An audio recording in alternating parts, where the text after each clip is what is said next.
Aristóteles, o grande filósofo grego, foi um dos primeiros a tentar catalogar o mundo natural. Ele observava a beleza, a complexidade, mas também reconhecia uma verdade sombria, que a natureza, em sua indiferença, havia criado criaturas capazes de derrubar até mesmo o mais forte dos homens com uma única picada. Ele entendeu que, às vezes, as maiores ameaças não vêm das feras com garras e presas, mas de seres minúsculos que carregam em seus corpos um arsenal poderoso e mortal.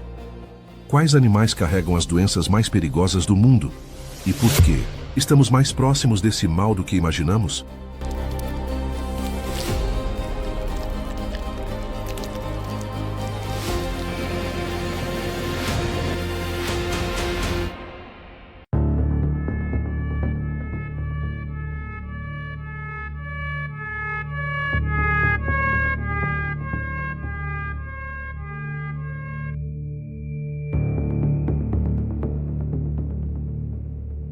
A humanidade sempre conviveu com doenças e problemas de saúde ao longo da história. Durante séculos, muitos males foram vistos como feitiçaria ou castigos divinos para punir os pecadores, especialmente na Idade Média. Mas, à medida que a ciência avançava e os estudos se multiplicavam, veio a revelação. Não eram demônios ou bruxas os culpados, e sim os pequenos seres com quem os humanos dividiam o espaço, vetores invisíveis que carregavam e espalhavam parte significativa dessas enfermidades.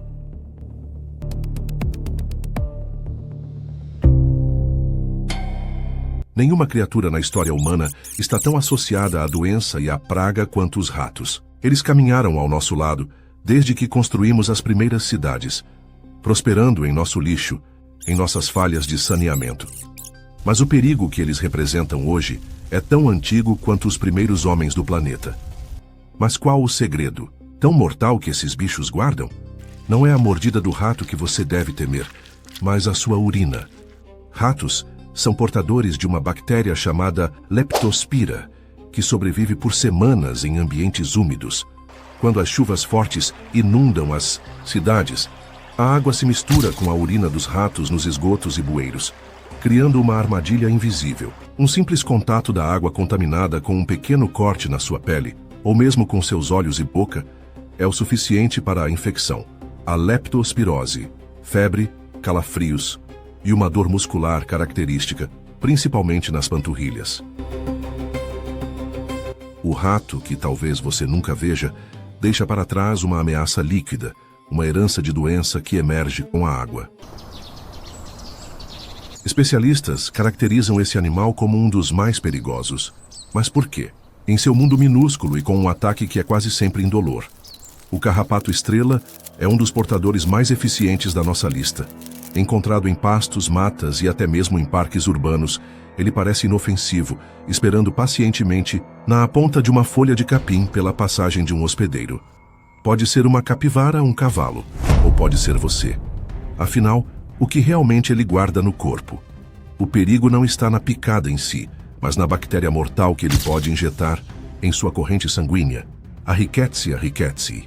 É ela a causadora da febre maculosa. Os primeiros sintomas são traiçoeiros: febre alta, dor de cabeça, dores no corpo, facilmente confundidos com uma gripe forte. E é aí que o tempo começa a correr contra você.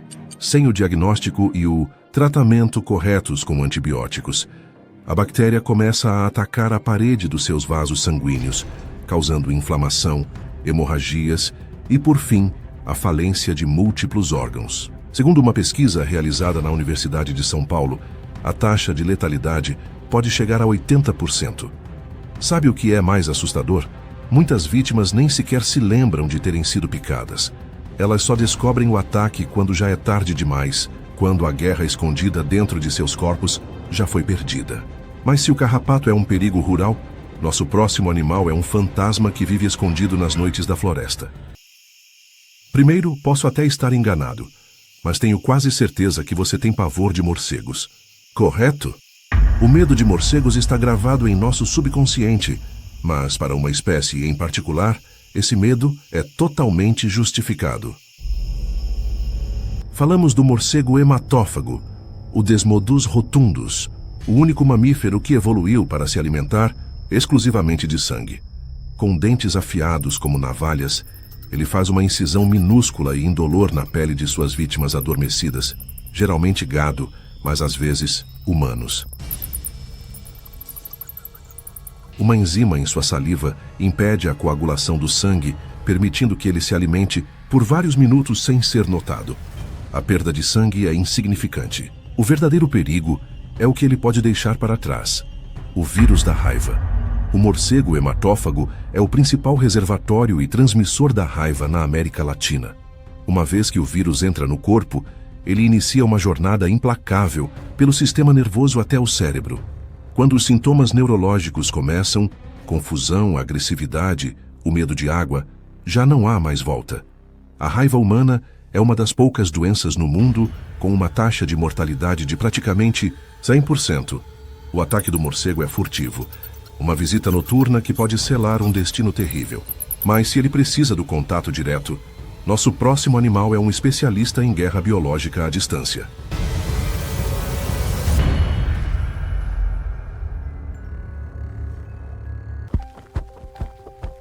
Eles são chamados de ratos com asas, uma praga onipresente nos grandes centros urbanos.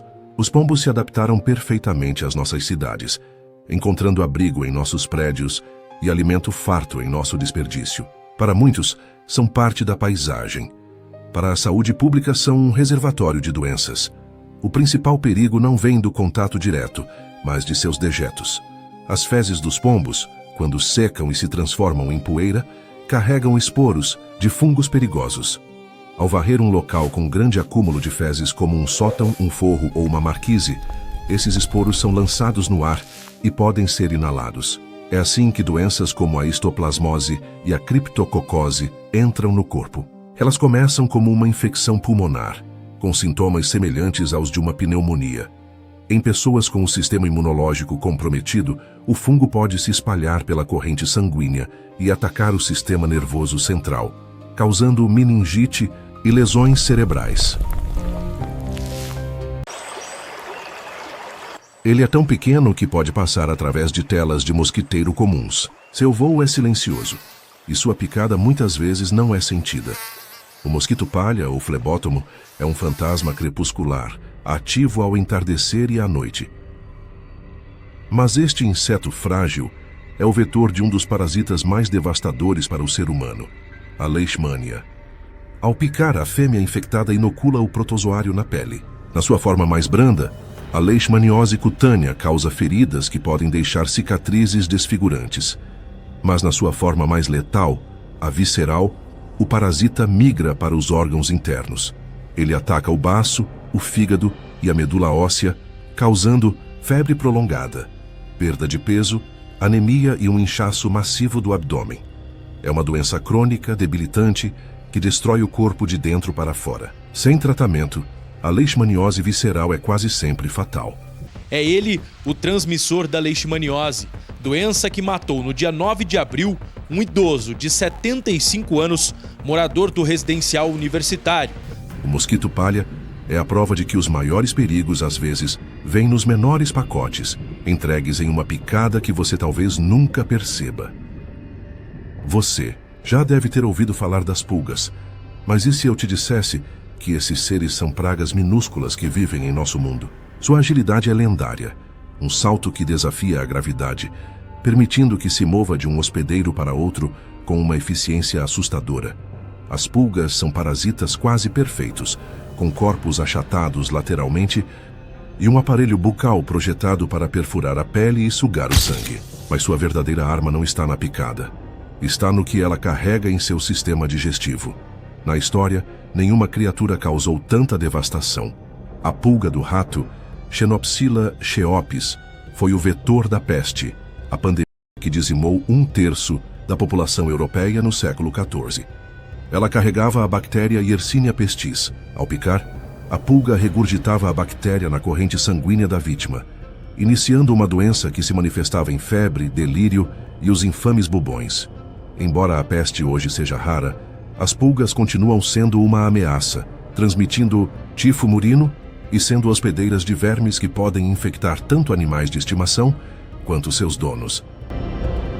Ela é uma relíquia de pandemia passadas que ainda vive entre nós. Mas se a pulga ataca e foge, nosso próximo parasita é um invasor que vem para ficar. Ele não transmite uma doença que vai te matar rapidamente. Seu ataque é muito mais íntimo e psicológico. O percevejo de cama é um especialista em se esconder nas dobras do seu colchão, nas frestas da sua cama, esperando a escuridão e o calor do seu corpo adormecido. Atraído pelo dióxido de carbono que você exala, ele emerge à noite para se alimentar. A picada é indolor, graças a um anestésico em sua saliva. O resultado só é percebido pela manhã. Fileiras de vergões vermelhos e uma coceira intensa. O perigo direto é a reação alérgica e as infecções secundárias causadas pelo ato de coçar. Mas o verdadeiro dano é mental. A ideia de ter seu espaço mais sagrado, sua cama, infestado por parasitas que se alimentam de você enquanto dorme, causa uma ansiedade e um estresse profundos, levando à insônia e a um terror noturno constante. Mas e se eu te contasse que o próximo parasita tem uma ligação direta com as grandes tragédias da história humana? Este inseto não vive no cabelo, mas nas fibras das roupas, movendo-se para a pele apenas para se alimentar. Em condições de pouca higiene, onde as pessoas não podem trocar ou lavar suas roupas, as infestações se tornam severas. E é nessas condições que o piolho do corpo se torna um vetor de doenças devastadoras como o tifo epidêmico. A bactéria Rickettsia proazeki, presente nas fezes do piolho, entra no corpo através de arranhões na pele. O resultado? Erupções cutâneas e um estado de estupor que deu nome à doença.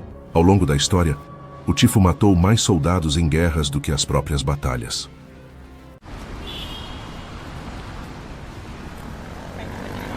Ele vive nas frestas de casas de pau a pique, em telhados de sapê, escondido durante o dia.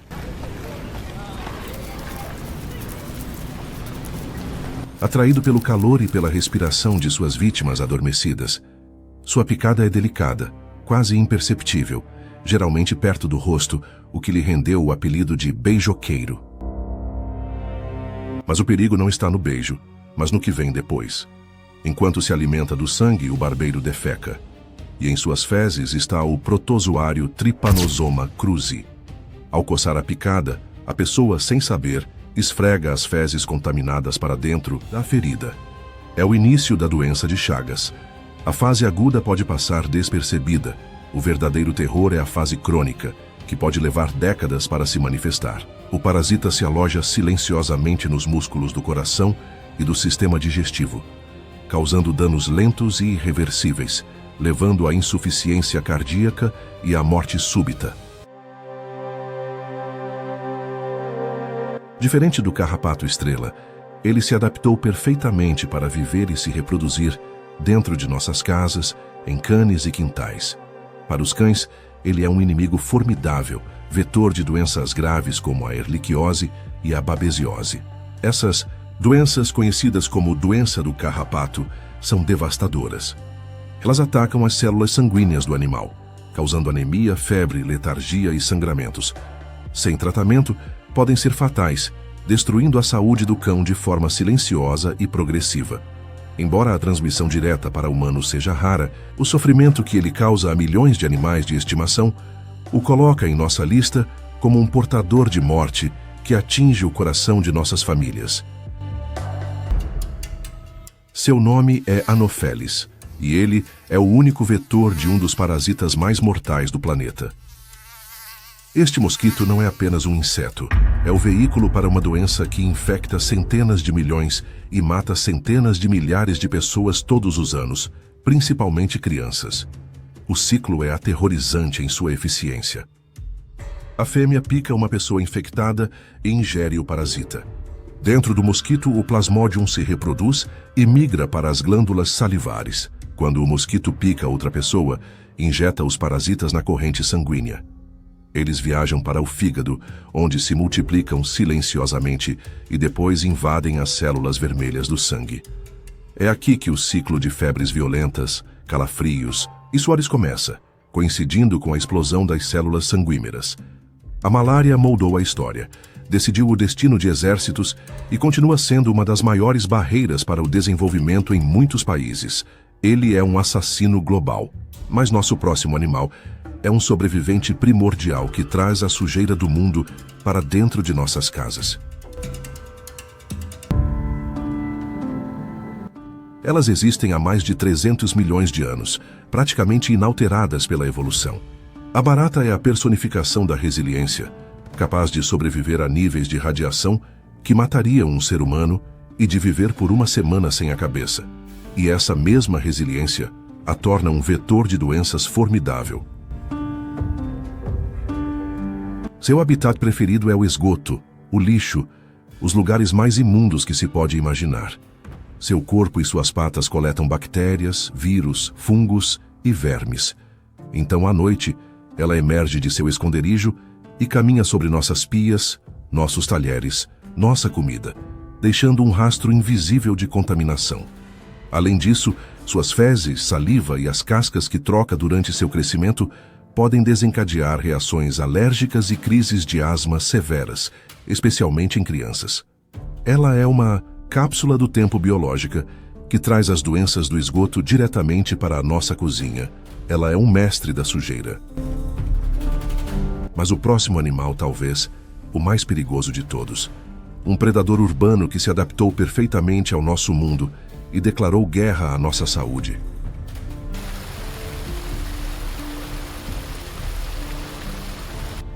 Se houvesse um prêmio para o animal mais perigoso do mundo, o Aedes aegypti seria um forte candidato.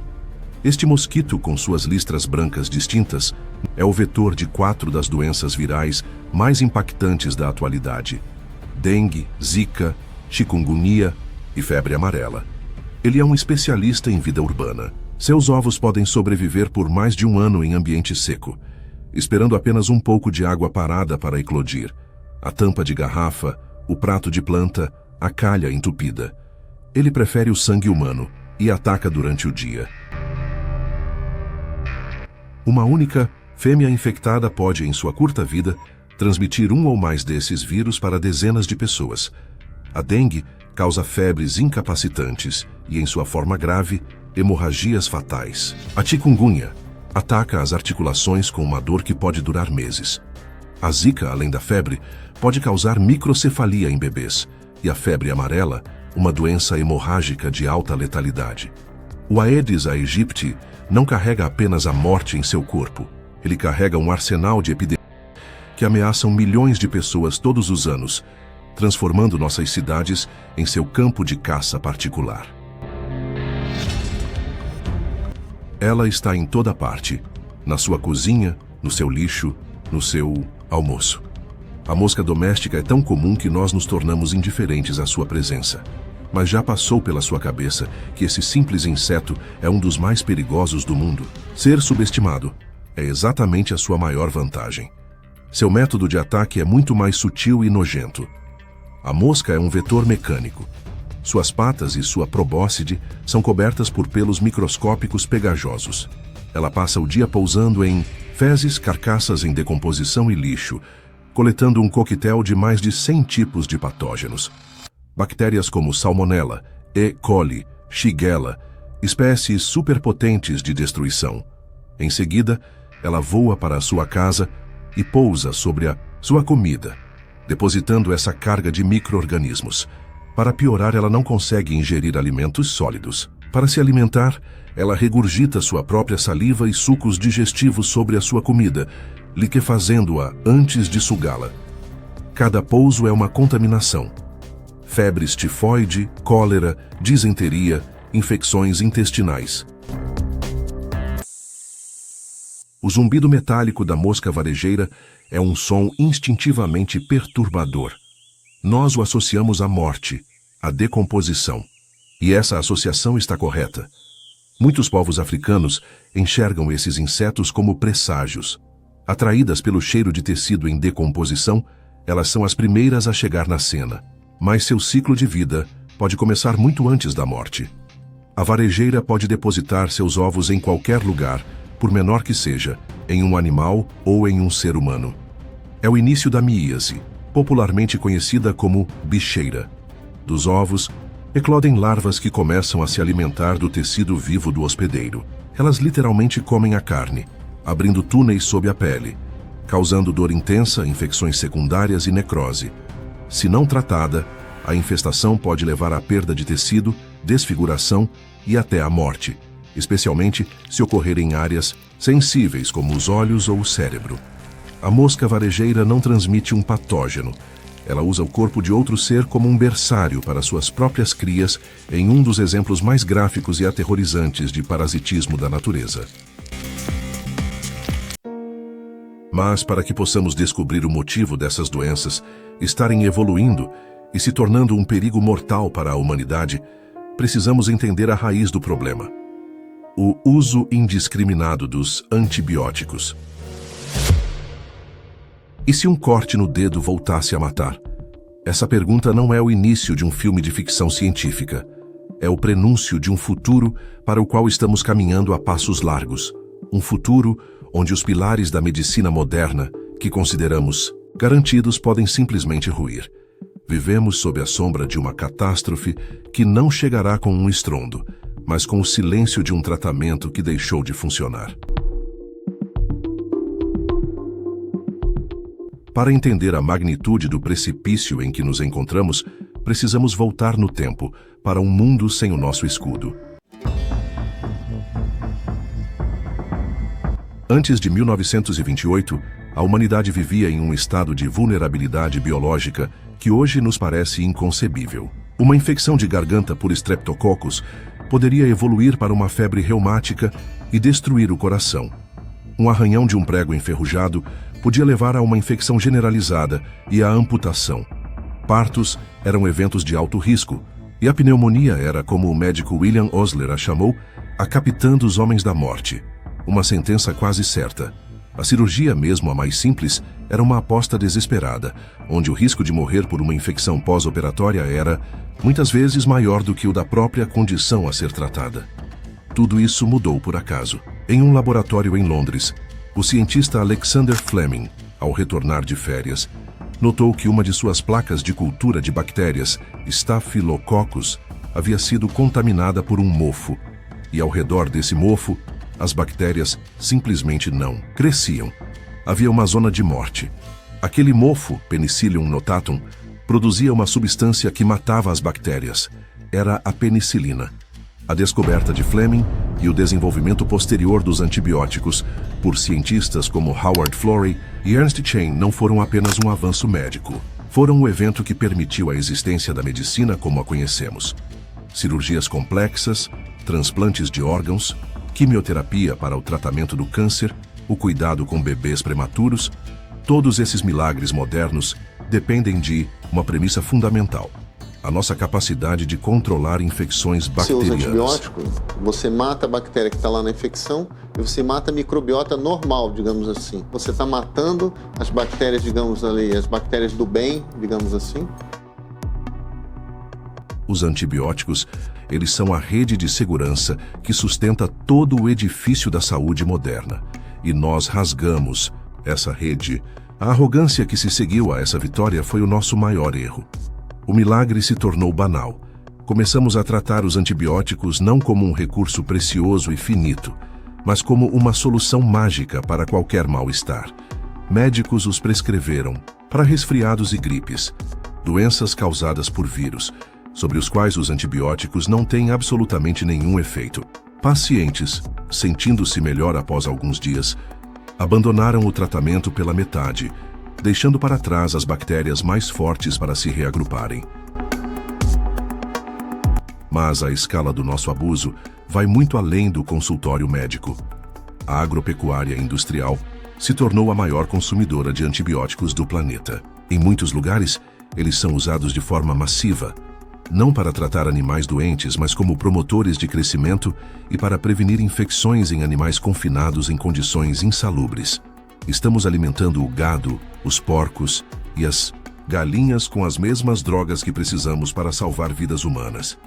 E ao fazer isso, transformamos as fazendas industriais em imensas incubadoras de resistência.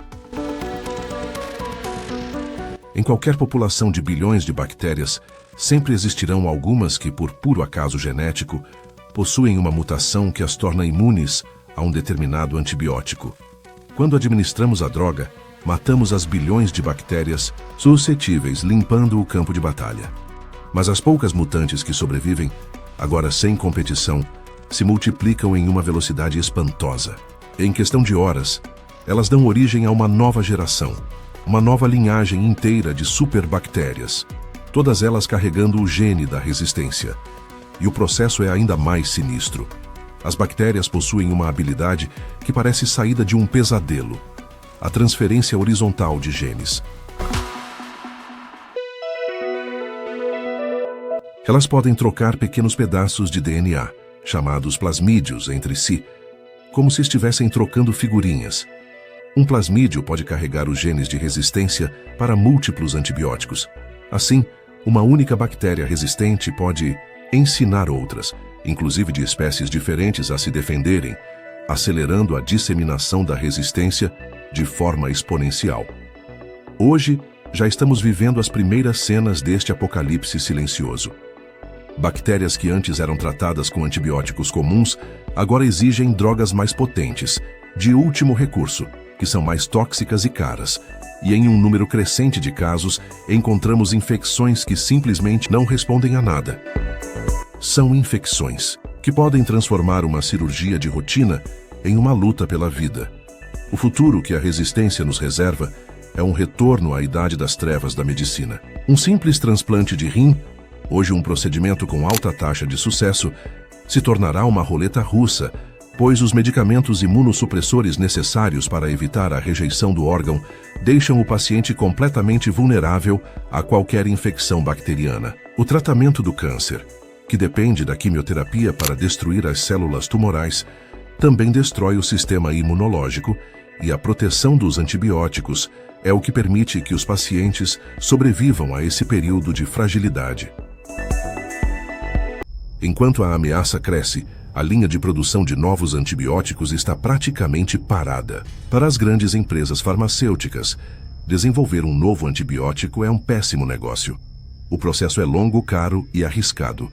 E se um novo antibiótico for descoberto, a recomendação médica será usá-lo o mínimo possível para preservar sua eficácia. É um modelo de negócios muito menos lucrativo do que desenvolver um medicamento para uma doença crônica, como diabetes ou hipertensão, que o paciente usará pelo resto da vida.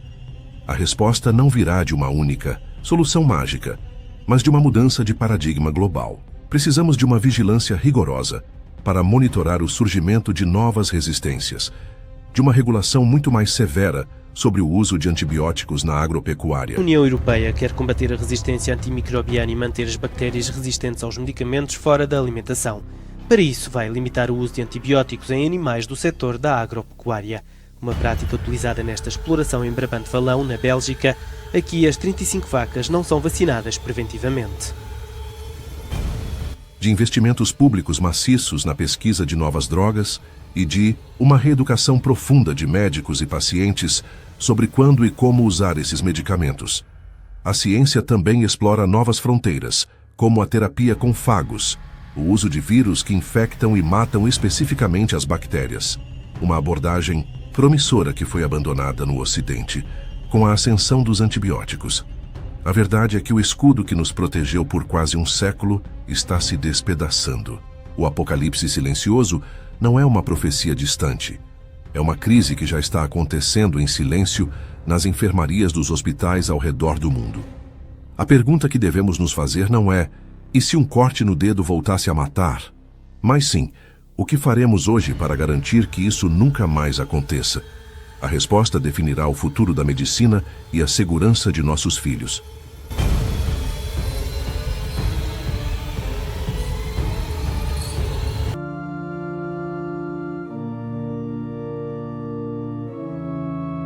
A guerra entre a humanidade e as pragas que nos afligem é uma história de oportunismo. Nós, com nossa expansão, nossas cidades e nosso lixo, criamos um banquete sem fim. E essas criaturas, produtos de milhões de anos de evolução, simplesmente aceitaram o convite. A ciência hoje não as vê como inimigas a serem erradicadas, mas como competidoras brilhantes em um jogo de sobrevivência que nós mesmos ajudamos a criar. A história das baratas, moscas e ratos é, em essência, a história da própria civilização. A barata, por exemplo, é um fóssil vivo. Seus ancestrais já caminhavam pela Terra muito antes dos dinossauros. Por milhões de anos, elas foram apenas mais um inseto decompositor nas florestas. O jogo mudou quando o Homo sapiens inventou a agricultura e, com ela, o conceito de lixo. Nossas pilhas de restos de comida e dejetos se tornaram um ecossistema artificial. Um nicho perfeito que permitiu que elas explodissem em número e nos seguissem para cada canto do planeta. A ciência hoje estuda sua resistência quase sobrenatural. Pesquisas recentes revelaram que as baratas não desenvolvem resistência a apenas um tipo de pesticida.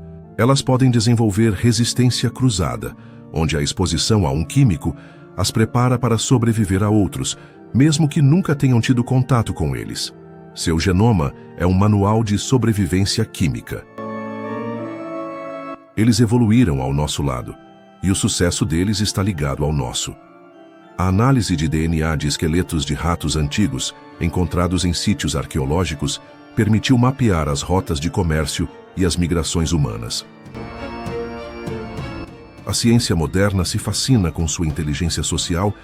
É por isso que armadilhas e venenos muitas vezes falham. Um rato experiente, que sobrevive a uma armadilha, ensina os outros a evitá-la, não por linguagem, mas por comportamento.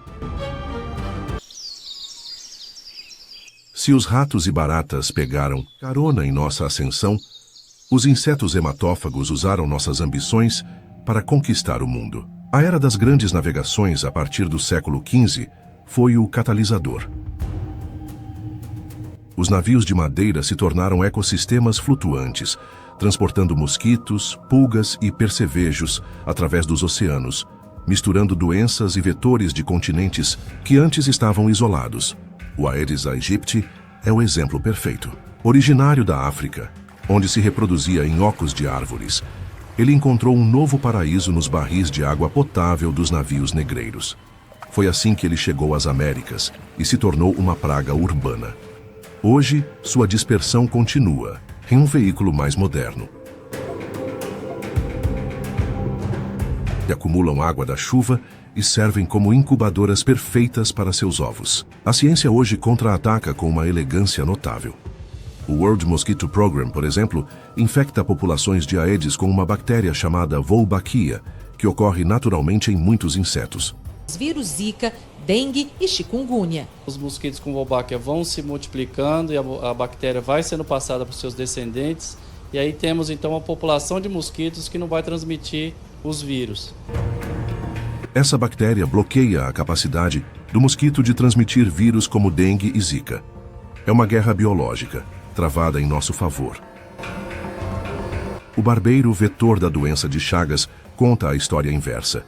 Ele é nativo das Américas e por séculos conviveu com populações rurais. A doença se tornou uma crise de saúde pública com o êxodo rural no século XX, quando pessoas infectadas levaram o parasita para as cidades, criando um novo ciclo de transmissão através de transfusões de sangue e transplante de órgãos, muito longe do inseto original. Uma corrida armamentista evolutiva. O Evandro Chagas em Belém foi acionado. Exames confirmaram 20 casos da doença de Chagas em 2 famílias do município de Acará, a 114 quilômetros de Belém. A luta contra os parasitas que vivem em nosso corpo é a mais íntima de todas. E a ciência descobriu que a história deles está entrelaçada à nossa de forma surpreendente. Ao analisar o DNA de diferentes espécies de piolhos, cientistas conseguiram traçar com mais precisão as rotas de migração dos primeiros humanos para fora da África. O parasita se tornou uma testemunha da nossa própria história. Os percevejos de cama são um exemplo assustador de evolução em tempo real. Após a Segunda Guerra Mundial, o uso massivo de pesticidas como o DDT quase os erradicou. Mas alguns indivíduos, por pura sorte genética, tinham mutações que os tornavam resistentes. Foram eles que sobreviveram e se reproduziram. Hoje, a população global de percevejos descende desses poucos sobreviventes, carregando em seu DNA a memória química de nossa tentativa de aniquilá-los. Sua resistência, combinada com o aumento das viagens internacionais, permitiu seu retorno triunfal. Os carrapatos, por sua vez, são os grandes beneficiados das mudanças climáticas. Invernos mais amenos permitem que eles sobrevivam em regiões onde antes morriam congelados, expandindo o mapa de doenças como a febre maculosa. O desmatamento também tem um papel crucial. Ao fragmentar as florestas, nós forçamos a vida selvagem, como capivaras e gambás, a viver mais perto de nós, encurtando a ponte entre os ciclos silvestres de doenças e a população humana. A ciência hoje não busca apenas novos venenos, mas soluções mais inteligentes.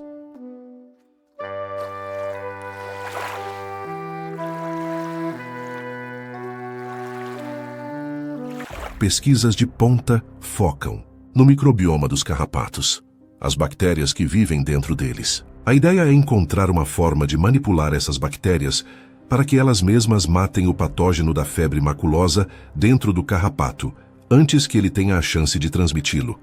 É uma abordagem que não visa matar o vetor, mas desarmá-lo. Esta é a realidade da nossa coexistência com estes animais. Não é uma batalha com um fim claro, mas uma corrida armamentista evolutiva e sem fim. Nossa tecnologia e nosso conhecimento avançam, mas a capacidade de adaptação dessas criaturas, forjada em centenas de milhões de anos de sobrevivência, é uma força da natureza, que exige nosso respeito e, acima de tudo, nossa constante vigilância. A marca que essas criaturas deixaram em nós é tão profunda que se infiltrou em nossa linguagem e em nossos medos mais primordiais. Falamos em ratos abandonando o navio para descrever traição. Chamamos pessoas de baratas tontas e usamos moscas e larvas como símbolos universais de decadência e morte na arte e na literatura. Esses animais não apenas coexistem conosco, eles se tornaram parte do tecido da nossa cultura. Metáforas vivas para os medos que se escondem nas sombras da civilização. Sua história não é apenas biológica. É a crônica de como a humanidade, em sua busca por dominar o mundo, criou inadvertidamente os monstros que a assombram. Uma saga de batalhas travadas, não apenas em campos de guerra, mas no sangue de reis, na mente de cientistas e na própria estrutura do nosso DNA.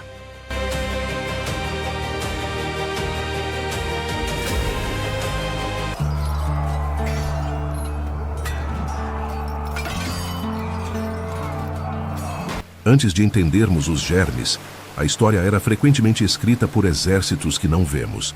A peste de Justiniano, que assolou o Império Bizantino no século VI, é um exemplo aterrador. O imperador Justiniano I, ele mesmo, contraiu a doença e sobreviveu, mas viu seu sonho de reunificar o Império Romano ruir sob o peso da pandemia. Crônicas da época, como as de Procópio de Cesareia, descrevem uma Constantinopla paralisada, com corpos se acumulando nas ruas, por não haver onde enterrá-los. A ciência moderna, através da análise de DNA de esqueletos da época, confirmou o culpado. A mesma bactéria Yersinia pestis da peste negra. A praga não chegou a cavalo, mas nos porões dos navios de grãos que vinham do Egito, aninhada nas pulgas que infestavam os ratos pretos. A pandemia dizimou até 40% da população da cidade e enfraqueceu o império de tal forma que ele nunca mais se recuperou por completo. A história do Ocidente foi alterada para sempre, não por uma decisão política ou uma batalha, mas pela picada de uma pulga.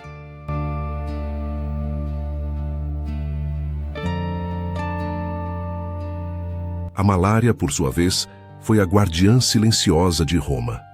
A febre romana, como era conhecida, era uma presença constante e mortal nos meses de verão, especialmente nos pântanos que cercavam a cidade. Essa ameaça biológica funcionou como uma barreira natural, dizimando exércitos invasores, como os dos visigodos e vândalos, que não possuíam a mesma imunidade parcial que a população local. Vários papas ao longo da história sucumbiram à doença, e o conclave papal, a reunião para eleger um novo pontífice, era considerado um evento de altíssimo risco sanitário. A malária não apenas matava, ela moldava o poder, a religião e a geografia da guerra. Na conquista das Américas, a doença foi a arma mais eficaz. Exércitos de piolhos portadores de tifo, junto com outros patógenos, marcharam ao lado de conquistadores como Hernán Cortés. A população do Império Azteca, sem qualquer defesa imunológica contra essas doenças do Velho Mundo, foi dizimada em uma escala apocalíptica. Estima-se que até 90% da população nativa das Américas pereceu por esse motivo. A vitória espanhola não pode ser compreendida apenas pela superioridade militar, mas pela guerra biológica não intencional travada por seus parasitas. A história da conquista é, em grande parte, a história de uma catástrofe imunológica.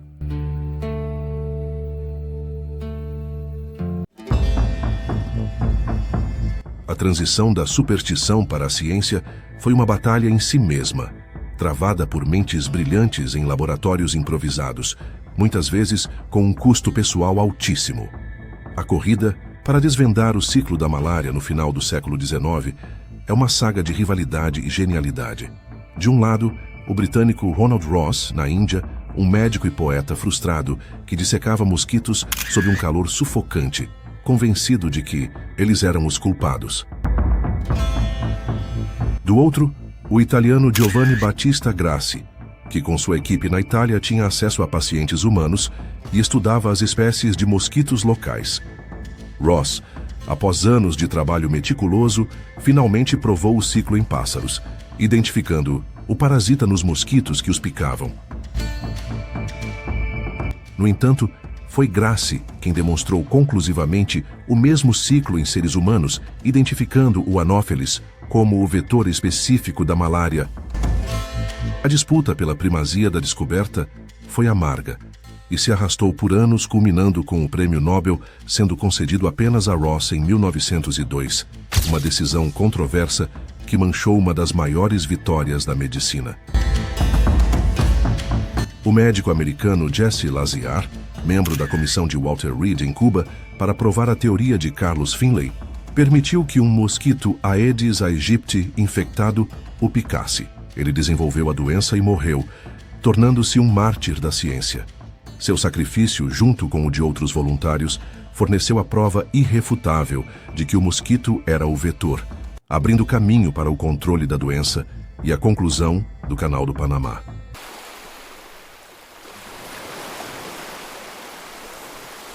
No Brasil, a saga de Carlos Chagas é ainda mais impressionante. Trabalhando em condições precárias no sertão de Minas Gerais, ele realizou uma façanha única na história da medicina. Em 1909, ele não apenas descobriu uma nova doença, mas descreveu seu ciclo completo. Ele encontrou um novo protozoário, que nomeou Trypanosoma cruzi, em homenagem a seu mentor Oswaldo Cruz. Identificou o inseto vetor, o barbeiro, descreveu as manifestações clínicas da doença em humanos e identificou seus reservatórios em animais silvestres. Ele foi, ao mesmo tempo, o detetive, o patologista e o epidemiologista, desvendando sozinho um quebra-cabeça biológico de uma complexidade assombrosa.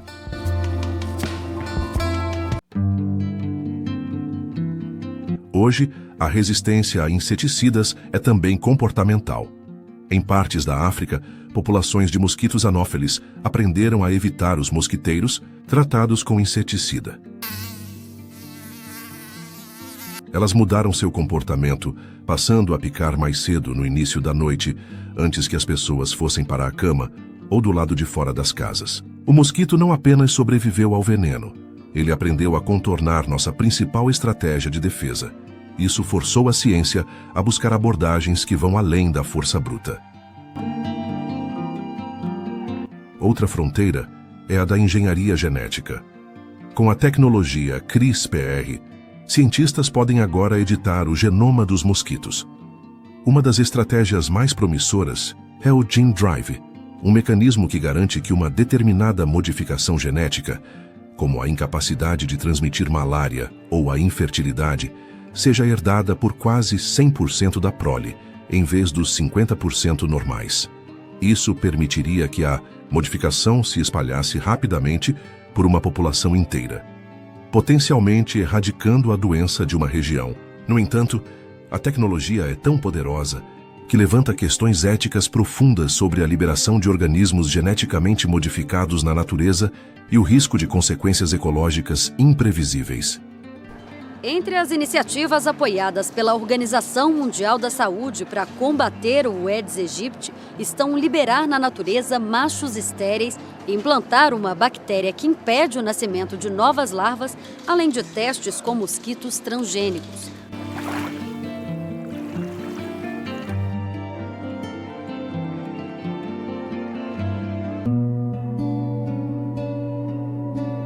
A verdade é que nossa longa guerra contra essas pragas nos ensinou que cada vitória é temporária. Cada solução cria um novo desafio. Esses seres minúsculos em sua simplicidade e em sua capacidade infinita de adaptação são o reflexo mais claro da força implacável da seleção natural. Eles não são maus, são sobreviventes. E a história de nossa coexistência com eles mostra que, para sobrevivermos em um mundo que não foi feito apenas para nós, precisamos ser tão vigilantes, tão criativos e, acima de tudo, tão resilientes quanto eles. Por milênios, vivemos em um mundo assombrado. Pragas varriam cidades, febres inexplicáveis dizimavam famílias, e a sombra da morte súbita era uma companheira constante. Atribuímos essa calamidade a tudo, menos a sua verdadeira causa. Culpamos os deuses, o alinhamento das estrelas, o ar corrupto da noite. Vivíamos em um estado de medo primordial, reféns de uma natureza que parecia, em seus caprichos, ativamente hostil. A nossa maior vulnerabilidade não era a nossa pele macia, mas a nossa ignorância. E então, algo mudou. A mudança veio de uma faísca na mente humana, a curiosidade. Começamos a perguntar, a observar, a conectar pontos que ninguém antes havia ousado conectar. A história da nossa libertação é a história de indivíduos que, armados apenas com a razão e uma teimosia monumental, decidiram que o porquê era mais importante que o medo. Imagine a coragem necessária para mergulhar no caos de um surto, não para fugir, mas para entender, para dissecar os corpos dos mortos, para coletar amostras de sangue, para passar noites em claro olhando através de lentes de vidro, caçando sombras em uma gota d'água. Cada descoberta, cada elo estabelecido entre um germe, um vetor e uma doença, foi um ato de rebelião contra o fatalismo que havia acorrentado a humanidade por tanto tempo. Foi a afirmação de que o universo, embora indiferente, não era incompreensível. Essa jornada nos ensinou que nossa maior ferramenta é a colaboração através do tempo. Cada medida de saneamento que adotamos, cada diagnóstico preciso que um médico faz hoje, é o resultado direto de uma corrente ininterrupta de conhecimento. É o sacrifício de Lazear em Cuba, a genialidade de Chagas no sertão, a persistência de Ross na Índia, ecoando até nós. Vivemos protegidos por um escudo forjado pela coragem e pela inteligência de gerações que vieram antes, que se recusaram a aceitar a escuridão. A guerra, claro, nunca termina. A natureza continua a nos testar com novas mutações, novas resistências. Mas a diferença fundamental é que hoje nós não lutamos mais às cegas. Respondemos com ciência, com vigilância global, com a capacidade de compartilhar conhecimento em uma velocidade que nossos ancestrais jamais sonhariam. A verdadeira medida da nossa espécie não está na nossa capacidade de erradicar todos os perigos, mas na nossa recusa incansável em sermos definidos por eles. É a prova de que, mesmo diante das forças mais impessoais e letais da natureza, a chama da curiosidade humana, uma vez acesa, é a luz mais poderosa de todas.